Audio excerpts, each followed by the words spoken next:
Hi friends, Umananda ಚಾನಲ್ಗೆ ಸ್ವಾಗತ. Friends, ನವಾಗಾರ ಪ್ರವೇಶದ ಪಾರ್ಟ್ 3 ಇದರಲ್ಲಿ ಏನಿದೆ ಅಂತ ನೀವೇ ನೋಡಿ. ಇನ್ನೂ ಯಾರು ನನ್ನ ಚಾನಲ್ ಸಬ್ಸ್ಕ್ರೈಬ್ ಮಾಡ್ಕೊಂಡಿಲ್ಲ, ಸಬ್ಸ್ಕ್ರೈಬ್ ಮಾಡ್ಕೊಳ್ರಿ, ಶೇರ್ ಮಾಡಿರಿ.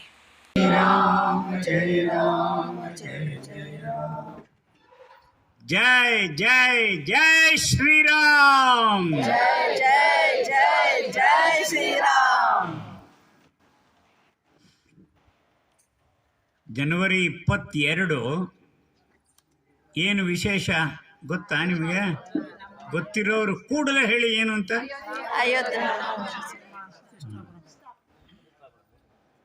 ಎಷ್ಟೊತ್ತಿಗೆ? ಬೆಳಗ್ಗೆ 10 ಗಂಟೆಗೋ 12 ಗಂಟೆಗೋ?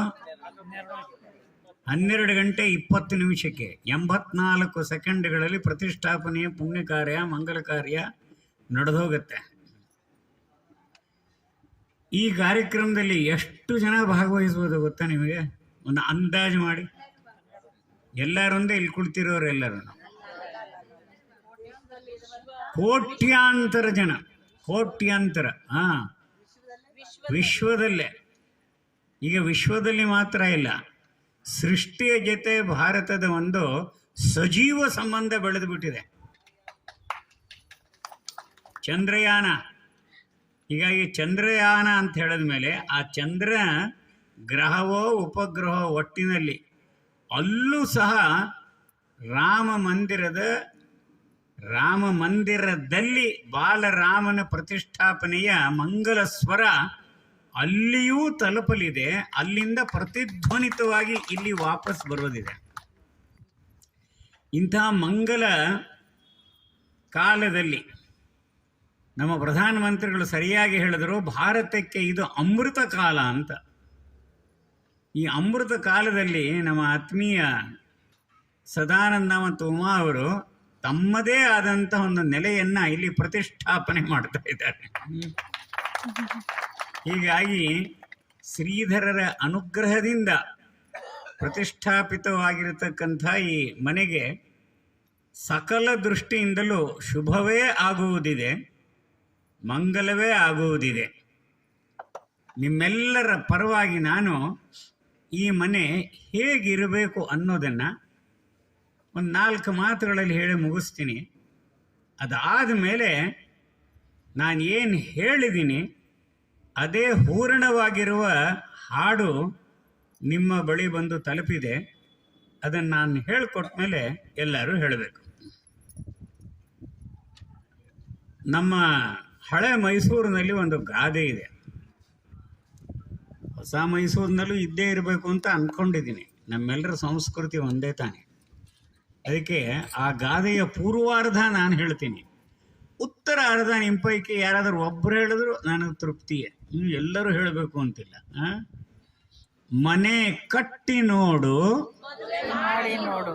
ಯಾರೆಲ್ಲರಿಗಿಂತ ಮುಂದೆ ಮೊದಲು ಹೇಳಿದ್ದಾರೆ ಅವ್ರ ಮನೇಲಿ ಇತ್ತೀಚೆಗೇನೋ ಮದುವೆ ಆಗಿರ್ಬೋದು ಅಂತ ಕಾಣುತ್ತೆ. ಯಾಕೆ ಇದನ್ನು ಹಿರಿಯರು ಹೇಳಿದ್ರು ಅಂದರೆ, ಮದುವೆ ಮಾಡೋದು ಎಷ್ಟು ಕಷ್ಟವೋ, ಮದುವೆ ಮಾಡೋದು ಇಷ್ಟವೂ ಹೌದು, ಆದರೆ ಕಷ್ಟವೂ ಹೌದು. ಹಾಗೆ ನಮ್ಮದೇ ಆದಂತಹ ಒಂದು ನೆಲೆ, ಮನೆ ನಮಗೆ ಇರಬೇಕು ಅನ್ನೋ ಇಷ್ಟ ಅಂತೂ ಎಲ್ಲರಲ್ಲೂ ಇದ್ದೇ ಇರುತ್ತೆ. ಅದರ ಇಷ್ಟವನ್ನು ನೆರವೇರಿಸ್ಕೊಳ್ಬೇಕಾದ್ರೆ ಬಹಳ ಕಷ್ಟಪಡಬೇಕು. ಮತ್ತು ಕಷ್ಟಪಟ್ಟಾಗ ಆನಂದ ಆಗತ್ತಲ್ಲ, ಅದಕ್ಕೆ ಯಾವುದೇ ಪಾರವಿಲ್ಲ. ಮದುವೆಯ ನಂತರವೂ ಮದುವೆ ಮಾಡಿದವರಿಗೆ, ಮದುವೆ ಆದವರಿಗೆ ಎಷ್ಟು ಆನಂದ. ಹಾಗೆ ಮನೆ ಕಟ್ಟಿದ ಮೇಲೂ ಸಹ ಎಷ್ಟೇ ಕಷ್ಟಪಟ್ಟು ಕಟ್ಟಿದ್ದರೂ ಕಟ್ಟಿದ ನಂತರ ಒಂದು ಆನಂದ, ಒಂದು ಸಾಧನೆ ಮಾಡಿದ್ದೀವಿ ಅನ್ನತಕ್ಕಂಥ ಒಂದು ತೃಪ್ತಿ. ಅದಕ್ಕಾಗಿ ಮದುವೆ ಮಾಡಿ ನೋಡು, ಮನೆ ಕಟ್ಟಿ ನೋಡು ಅಂತ ಹೇಳಿದರು. ನಮ್ಮ ದೇಶದಲ್ಲಿ ಮನೆಯನ್ನು ಕೇವಲ ಭೋಜನ ಮತ್ತು ವಸತಿ ಗೃಹ ಅಂತ ಪರಿಗಣಿಸಿಲ್ಲ. ಭೋಜನ ಮತ್ತು ವಸತಿ ಗೃಹ ಅಂತ ಹೇಳಿದರೆ ಅದು ಹೋಟೆಲ್ ಆಗಿಬಿಡುತ್ತೆ, ಬೋರ್ಡಿಂಗ್ ಆ್ಯಂಡ್ ಲಾಡ್ಜಿಂಗ್. ಆ ಹೋಟೆಲ್ನಲ್ಲಿ ಇಲ್ಲದೆ ಇರೋದು ಸಣ್ಣದಾದರೂ ಆ ಮನೆಯಲ್ಲಿ ಇದ್ದೇ ಇರುತ್ತೆ. ಆ ಹೋಟೆಲ್ನಲ್ಲಿ ಏನು ಇಲ್ಲ, ಮನೆಯಲ್ಲಿ ಏನು ಇದೆ ಅನ್ನೋದನ್ನು ಒಂದು ಸಲ ಮೆಲ್ಕು ಹಾಕಬೇಕು ಅನ್ನೋದಾದರೆ ನೀವೇ ಹೇಳ್ತೀರ. ಈಗ ಚೆನ್ನಾಗಿ ತಿಂದ ಮೇಲೆ ಹೋಟೆಲ್ನಲ್ಲಿ ವಾಹ್ ಮಸಾಲೆ ದೋಸೆ ಭಾಳ ಚೆನ್ನಾಗಿತ್ತು, ಗುಲಾಬ್ ಜಾಮೂನ್ ಚೆನ್ನಾಗಿತ್ತು ಅಂತ ಅನಿಸತ್ತೆ. ಆಮೇಲೆ ಕೈಗೊಂದು ಏನೋ ಕೊಡ್ತಾರಲ್ಲ, ಏನು ಕೊಡ್ತಾರೆ ಹೇಳಿ? ಬಿಲ್ಲು. ಆ ಬಿಲ್ಲು ಕೊಟ್ಟಾಗ ಈ ನನ್ನ ಮಗ ಇಷ್ಟು ಬಿಲ್ ಮಾಡೋದ ಅಂತ.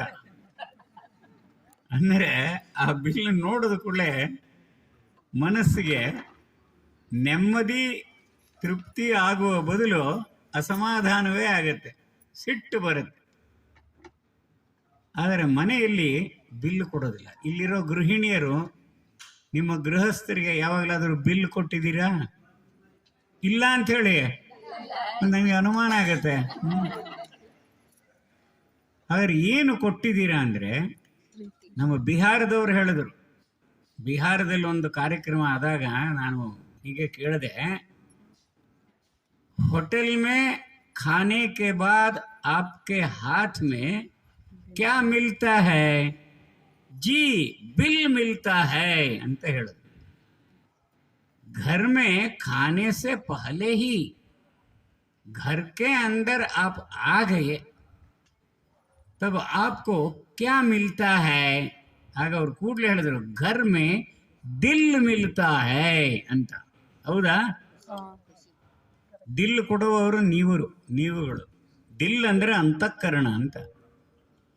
ದಿಲ್ ಅಂದರೆ ಹೃದಯಗಳನ್ನು ಜೋಡಿಸುವಂತಹ ಸಂಬಂಧ, ಅನುಬಂಧ. ಸೊ ಇಂಥದ್ದು ಮನೆಯೊಳಗೆ ಸಿಗತ್ತೆ.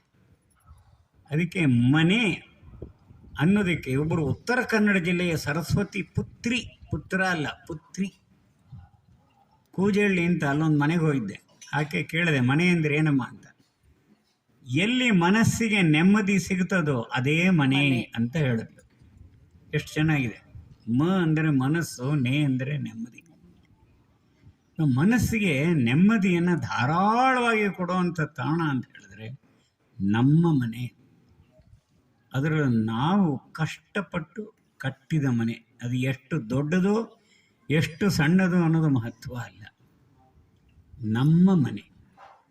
ನಮ್ಮ ಮನೆ ಅಂದರೆ ಎಲ್ರಿಗೂ ಅಭಿಮಾನ ಇರುತ್ತೆಯೇ ವಿನಃ ಯಾರಿಗೂ ಸಹ ಅಪಮಾನ, ನಾಚಿಕೆ, ಸಂಕೋಚ ಅಂತ ಅನಿಸಲ್ಲ. ಇನ್ನೊಂದು ಮಾತು, ಆ ನಮ್ಮ ಮನೆಯಲ್ಲಿ ಈ ಥರ ನೆಮ್ಮದಿ ಯಾತಕ್ಕೆ ಸಿಗತ್ತೆ ಅಂತ ಹೇಳಿದರೆ, ನಮ್ಮ ಮನೆಯನ್ನು ನಮ್ಮ ದೇಶದಲ್ಲಿ ದೇವಾಲಯದಂತೆ ಭಾವಿಸಿದ್ದೀವಿ ಮತ್ತು ಹಾಗೆಯೇ ಇಟ್ಕೊಂಡಿದ್ದೀವಿ. ದೇವರ ಮನೆ ಇಲ್ಲದೇ ಇರತಕ್ಕಂಥ ಮನೆ ಇಲ್ಲಿ ಯಾರ್ದಾದರೂ ಇದೆಯಾ? ಸಾಧ್ಯವೇ ಇಲ್ಲ. ಮನೆಯಲ್ಲಿ ದೇವರ ಮನೆ ಇದ್ದೇ ಇರುತ್ತೆ. ಮನೆಯಲ್ಲಿ ದೇವರ ಭಾವಚಿತ್ರ ಇದ್ದೇ ಇರುತ್ತೆ. ಮನೆಯಲ್ಲಿ ದೇವರ ಗುಣಗಾನ ಇದ್ದೇ ಇರುತ್ತೆ. ದೇವರ ಸ್ತೋತ್ರ ಇದ್ದೇ ಇರುತ್ತೆ. ಮನೆಗೆ ಹಿಂದೆ ಹೆಸರಿಡುವಾಗ ದೇವರ ಹೆಸರನ್ನೇ ಇಡ್ತಾ ಇದ್ವು ನಾವು. ಮನೆ ನಮ್ಮ ಪಾಲಿಗೆ ದೇವಾಲಯ. ಇನ್ನೆರಡನೇದಾಗಿ ಬದುಕನ್ನು ಕಲಿಸಿಕೊಡುವ ವಿದ್ಯಾಲಯ ನಮ್ಮ ಮನೆಯೇ. ಧೃತಿ ಕ್ಷಮಾ ದಮೋಸ್ತೇಯಂ ಶೌಚಂ ಇಂದ್ರಿಯ ನಿಗ್ರಹ ಧೀರ್ ವಿದ್ಯಾ ಸತ್ಯಮಕ್ರೋಧ ದಶಕಂ ಧರ್ಮ ಲಕ್ಷಣಂ. ಈ 10 ಲಕ್ಷಣಗಳಿದೆಯಲ್ಲ, ನಿಜ ಹೇಳೋದು, ಕಳ್ತನ ಮಾಡದೇ ಇರೋದು, ವಿವೇಕ ಉಪಯೋಗಿಸೋದು, ದುಃಖ ಬರಲಿ ಸುಖ ಬರಲಿ ಮನಸ್ಸನ್ನು ಸ್ಥಿರವಾಗಿ ಸ್ಥಿಮಿತದಲ್ಲಿ ಇಟ್ಕೊಳ್ಳೋ ಅಂಥದ್ದು, ಉಳಿದವರಿಗೆ ಸತ್ಕಾರ ಮಾಡ್ತಕ್ಕಂಥದ್ದು, ಪರಸ್ಪರ ಹೊಂದಾಣಿಕೆ, ಇದೆಲ್ಲವನ್ನು ಕಲಿಸುವ ವಿದ್ಯಾಲಯ ನಮ್ಮ ಮನೆ. ಅದಕ್ಕೆ ನಾವು ಇನ್ನೊಂದು ಗಾದೆ ಹೇಳೋದು, ಮನೆಯೇ ಮಂತ್ರಾಲಯ, ಮನಸ್ಸೇ ದೇವಾಲಯ ಅಂತ. ನಮ್ಮ ಮನೆ ದೇವಾಲಯವೂ ಹೌದು, ನಮ್ಮ ಮನೆ ವಿದ್ಯಾಲಯವೂ ಹೌದು. ಈ ದೇವಾಲಯದಲ್ಲಿ ಅರ್ಚಕರು ಯಾರು ಅಂತ ಹೇಳಿದ್ರೆ ತಂದೆ ತಾಯಿ. ಈ ದೇವಾಲಯದಲ್ಲಿ ಗುರುಗಳು ಯಾರು, ಕಲಿಸಿಕೊಡೋರು ಅಂದರೆ ತಂದೆ ತಾಯಿ. ಇವರು ಈ ಎರಡೂ ಭೂಮಿಕೆಯನ್ನು ನಿರ್ವಹಿಸ್ತಾರೆ. ಒಬ್ಬರು ಆ ದೇವಸ್ಥಾನದ ಅರ್ಚಕರಾಗಿ ಒಂದು ಭೂಮಿಕೆ, ಇನ್ನೊಂದು ಆ ವಿದ್ಯಾಲಯದಲ್ಲಿ ಬೋಧಕರಾಗಿ ಶಿಕ್ಷಕರಾಗಿ ಇನ್ನೊಂದು ಭೂಮಿಕೆ. ಹೀಗಾಗಿ ಮನೆಯಲ್ಲಿ ಬೆಳೆಯುವ ಮಕ್ಕಳು ದಾರಿ ತಪ್ಪೋದಿಲ್ಲ, ದಾರಿ ತಪ್ಪಿಸೋದಿಲ್ಲ. ಬದಲಾಗಿ ದಾರಿ ತೋರಿಸುವಂಥ ಮಕ್ಕಳು ನಮ್ಮ ಮನೆಗಳಲ್ಲಿ ಆಗ್ತಾರೆ. ಯಾವಾಗ ಅಂತ ಹೇಳಿದ್ರೆ ಅಪ್ಪ ಅಮ್ಮ ಅವರು ಅರ್ಚಕರು ಆಗಬೇಕು, ಪುರೋಹಿತರು ಆಗಬೇಕು ಮತ್ತು ಶಿಕ್ಷಕರು ಆಗಬೇಕು.